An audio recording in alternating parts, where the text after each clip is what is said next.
ready now. So thank you for your kind words. Thank you also to the South Summit for having us. And we're going to talk about this report, the intangible concept behind a tangible economic miracle. That's talking about entrepreneurship. And entrepreneurship is about imagination. Someone has an idea that wants to put it out there in the reality because he or she wants to change reality. So allow me to transport you to the mind of a historian 1,000 years ahead, in year 3021. That historian is trying to understand what has happened in the first quarter of this century. And I think the historian would highlight three things. The first one would be the fall of the Twin Towers, that will go with no comment for this meeting. The second thing, I think it would be the rise of China as an economic power and as a political power. China, as you know, is everywhere these days. And the third thing I think that our historian would highlight is this little gadget that we all have here, right? And that we call smartphones. Smartphones have radically changed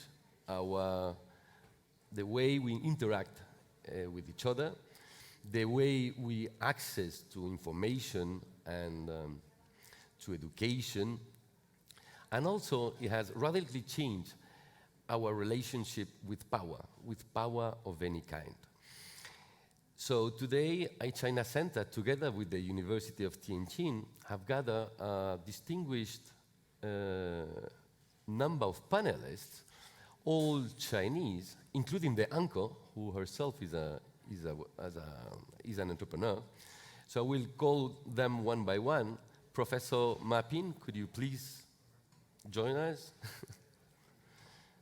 So Professor Ma Pin from our university with his co-author, Pang Qinzhou from the University of Tianjin, who is not with us but is following in streaming our presentation, will present his work this year, the intangible concept behind a tangible economic miracle. Also, our distinguished guest from Xiaomi, Director General for Western Europe, Mr. Owen, who will talk about China, Xiaomi, and the industry his company belongs to, and Margaret Chen, President of China Club Spain, founder of Optimus Horizon also, and she has worked many years in a big multinational company, Telefonica, also, of course, a mobile company. So I will leave now the floor to Professor Ma Pin. Thank you, Felix. All yours. Thank you, Felix. This year, I'm very happy here again to represent the IE China Center to release our report on the intangible concept behind the business people's mind in China.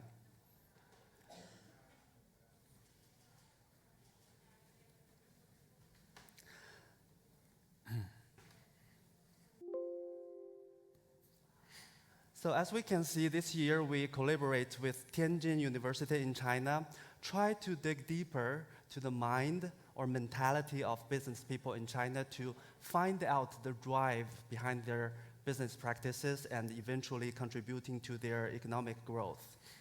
And as China Center, we always try to figure out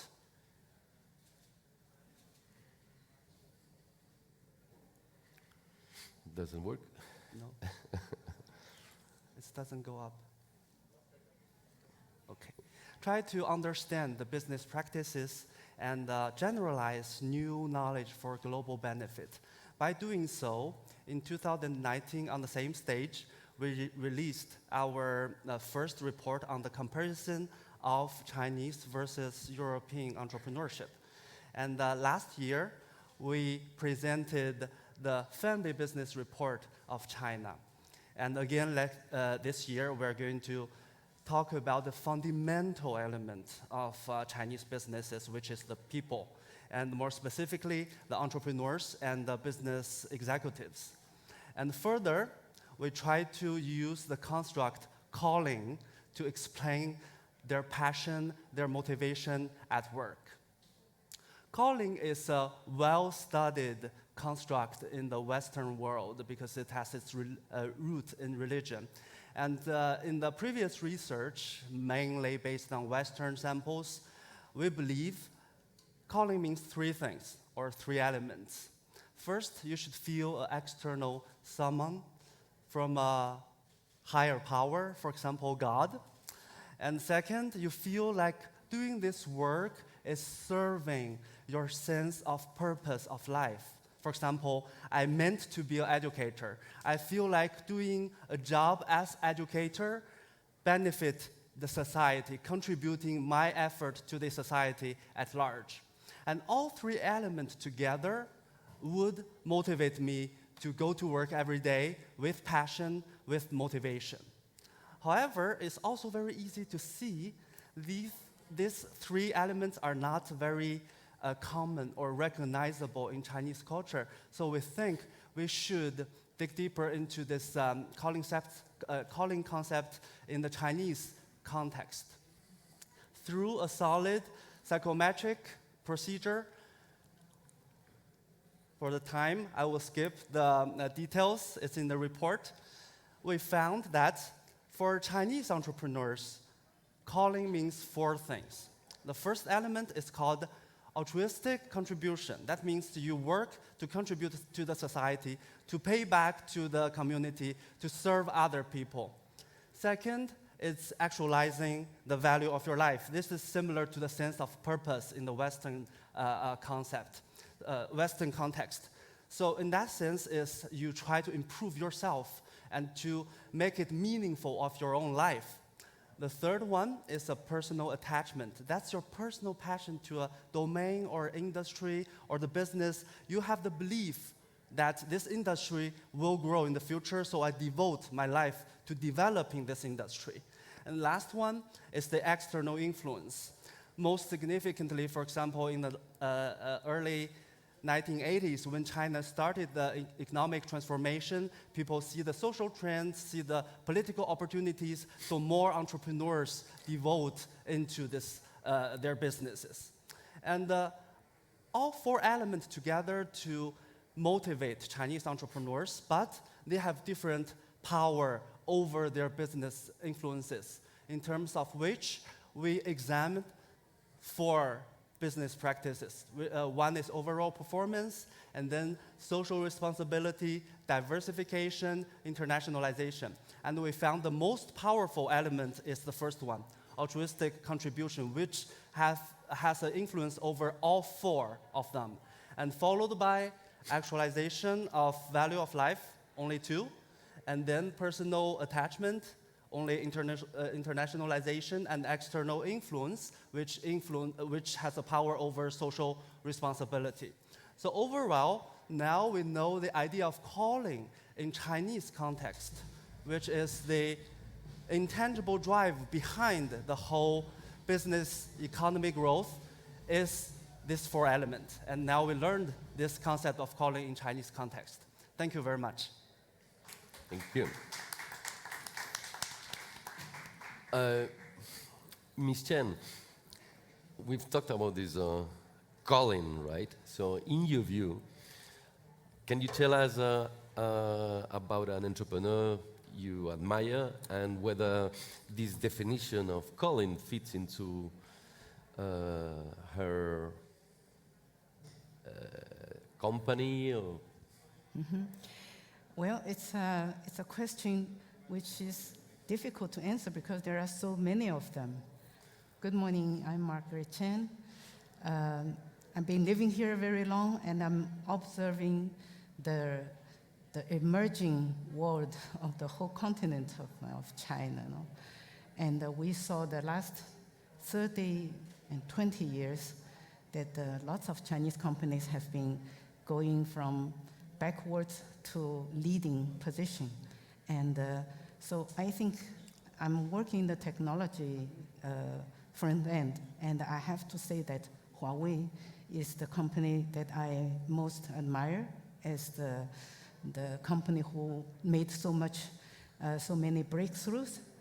And And Ren Zhengfei, as a person who doesn't really have a very higher education, but he has been working very hard, and there are lots of misunderstanding outside of China to think that he's working for the government. I think this is all wrong. And he's really a very admirable entrepreneur. And also I have to say, Yes, as go ahead. women, from women's side, I think that Dong Mingzhu, for example, that she's one of the very admirable entrepreneur that I think she's a self-made, entrepreneur. And last year, in the leading 61 self-made entrepreneur, women entrepreneur, she's the leading one, and there are 9 out of 61 from China. Right.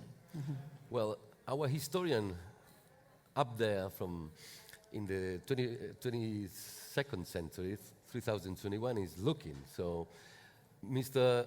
Owen, she's looking and she's asking, our historian, what defines Xiaomi, or what will remain from Xiaomi in 1,000 years? What does distinguish Xiaomi that is important, and what are you working for? Okay, thank you.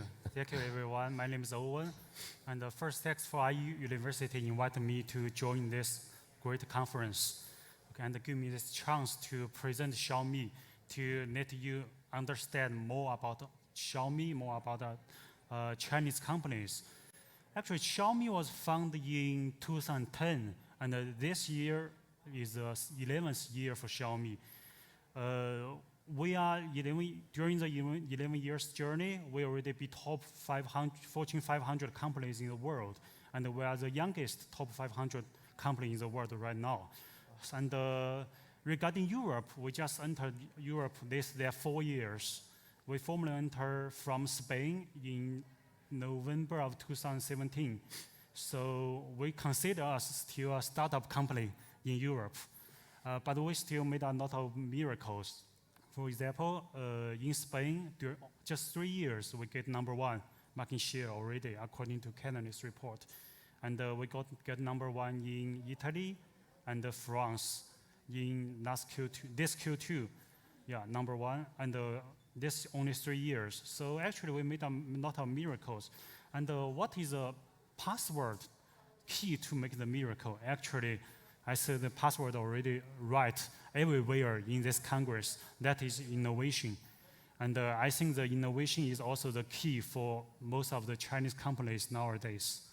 Right.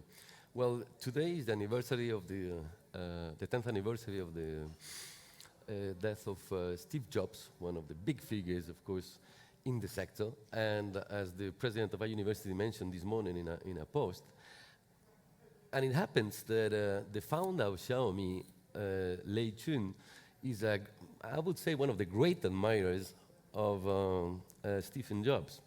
Could you tell us a bit about that?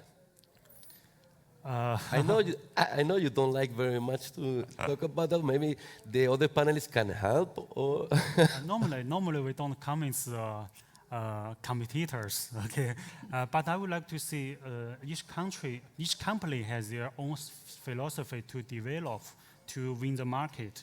And for Xiaomi, we believe what we want to make is only great products with honest pricing.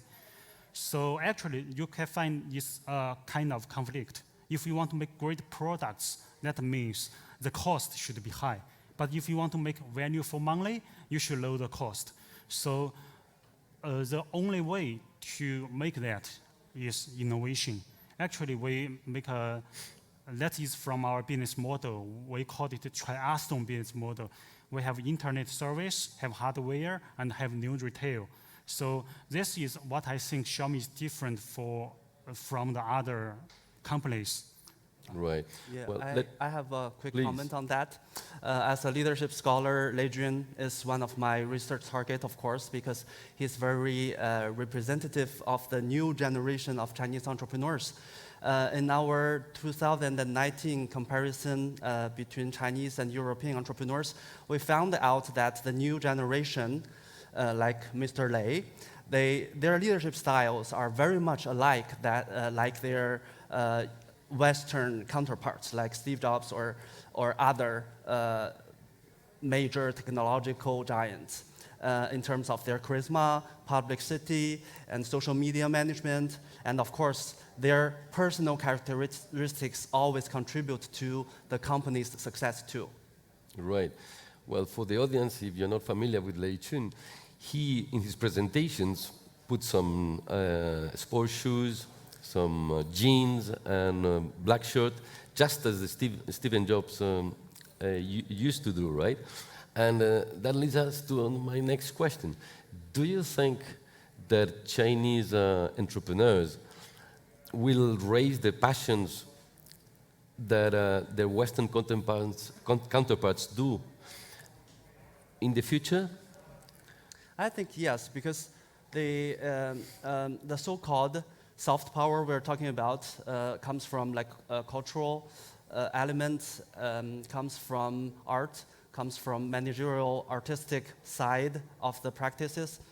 And all these actually is very similar to United States companies and Japanese companies. If we look back into history, they all had a difficult time in communicating their values to the rest of the world only back then. So I think the Chinese company, what they are experiencing now is no difference. It's just a way to embrace the communication, embrace the mutual interaction, mutual learning and understanding, and that's for the greater benefit of the world. I have this thing that nobody agrees with, that I don't think there are much difference between the East and the West in certain things. Messaging yesterday with the uncle, Cecilia, can you come, Cecilia? Do you mind? She said, definitely, there is a difference, which is, she talked about individualism, Western individualism and collectivism. If you don't mind, I would like you to say, well, I mean, this is, this is individualism. Love to. Or is it I love a good challenge, so. Yeah. say something, and if you want to comment on something, go ahead. I think that there is a difference in mindset where Chinese entrepreneurs and Chinese people in general have a better collective sense of the country, of the community, of the family, whereas Western entrepreneurs think more from an individual standpoint. And I think that difference is one of the biggest one I've seen, because how you launch your product, how you speak to your consumers, how do you understand all of these different components in a business, it sounds like a subtle difference, but it makes a big difference when entering into the market in China. Yes, I go first. Yes, please. So yes, for research on culture, national level, individualism versus collectivism is one of the 5 dimensions. And indeed, Eastern Asian countries, they usually scores higher on this collectivism than most, in general, Western societies. And a convenient example is we show the calling of the Chinese entrepreneurs, and the first thing drives them to work is altruistic contribution, is to serve the society. Yes. So that's a reflection of this collectivism mindset. Yes. I agree with you. Yes.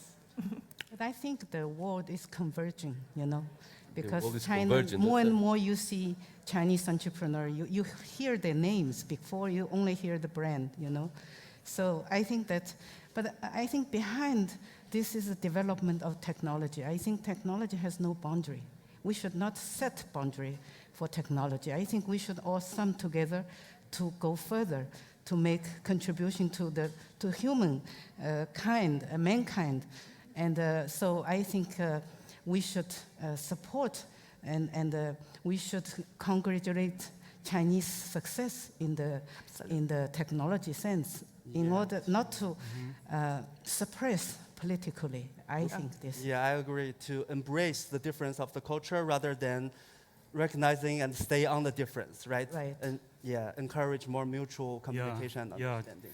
In our point of Xiaomi, actually, we don't think there are consumers from Western or Eastern. Actually, they all consumers. It's a world village, right? So everyone has a right to enjoy the good product with good price. Everyone has a right to enjoy the innovation to change their life. So this is our philosophy. And in this sense, I think that Can you speak up a bit? I would like that IE to make more business case for Chinese companies, for people to know that, because I think that people don't have enough information, you know. And Mr. Well, Iniges, thank you I very think- much to be present here. And Yes, I think business schools and universities are in need of business cases on business companies and business leaders, that's for sure. But let me stir a bit the waters again about this individualism and collectivism. Briefly, when I went to Russia the first time, and with my background, I'm a Westerner, brought up in Catholicism, and for us, the family, we have told since childhood, is incredibly important. And when I went to communist Russia, I found out that for them, there was nothing else than the family. And I said, well, that's not the image I had. That's coming back to the thing that what is collectivism and individualism if family is so important in business? But you were saying, Professor Mapin, that you think that Asians score higher when it comes to collectivism. Can you? In general. yes, definitely. Why do you think is that when, if you go as a traveler, you'll find out that family is important everywhere? Yeah, I would say it's a national level mentality. Okay, it's not like very detailed practices. But for example, every country has a score on this collectivism or individualism, and I agree. Actually, Spain, I think here we're in the middle or even high level too. So that's why I'm saying in general, Eastern Asian culture has more than Western culture. But if you took each of the country, they actually have a variety. Yes. I remember when we took Fernand Adrià to China, and we want to find the similar chef like Fernand Adrià. And there is none, because they all called restaurant or hotel. You know, there is no individual one. And finally we find Datong, which is very rare, because in China, no chef never show up like a person itself, you know. Right. That comes, makes me think of the concept of hierarchy. We are told that Asian societies are very hierarchical. Stephen Jobs comes across as someone who wasn't hierarchical, but in the grapevine we have heard that he was very hierarchical, because you had to do basically what he had in mind, or he'll put you to hell. So because because he was one of the big names in your industry, Mr. Owen, what do you have to say about hierarchy in the Asian concept and in the Western concept? Sorry, higher what? Hierarchy? Hierarchy? 级别上下。 Is Xiaomi a very hierarchical company? Actually, we want to build Xiaomi as a very hierarchical company, but always we keep our heart like a startup company, because we believe only you keep your heart as a startup company, you can keep innovation. If you build a very huge company, and it's difficult for you, you will have some blocks to make innovation. Yeah. Make the high brand company is the target for everyone. Yeah. But we want to make high brand, but very honest company. Yeah, we come from honest. We want to actually, we think the Xiaomi company will come from the startup, but we will go for the innovation. Yes. I think for startups, you need a structure to grow. So in business schools, we teach our students, if you want fast and centralized decisions, you go more flat, more hierarchical. If you want participative and innovative decisions, you go more flat. But of course, in reality, it's usually a mix of the two, like Apple, like you said, and like Xiaomi, Mr. O just said. It's a mix of going fast for the symbolic decision maker, but also going slow on the participative information for this decision. So it's a mix of high hierarchical and low hierarchical organizations for the organization to have a structure to grow on. Thank you. I think traditionally it is true. You know, when you have a meeting, like a board meeting, you only see the bosses talking. I mean, that's also true, you know, but it's changing. I think the corporate culture is getting flatter. Yeah, especially in the technology industry, I think. Yeah. Would you say that that's the same that happened in the West because technological companies led the change to be less hierarchical than the other ones? Could we draw a parallel on that, that Chinese technological companies' evolution is the same as the European or American counterparts? I think so. If you look at the Silicon Valley, their companies are, of course, the culture and structure is more flat than the traditional, for example, New York, Eastern Coast companies. So the new, yes. I'm so sorry. It's okay. Thank you very much. This is a fascinating topic. I suggest we connect to the speakers and we can continue offline. Yeah? Thank you so much. Thank you for having us. Thank you, guys.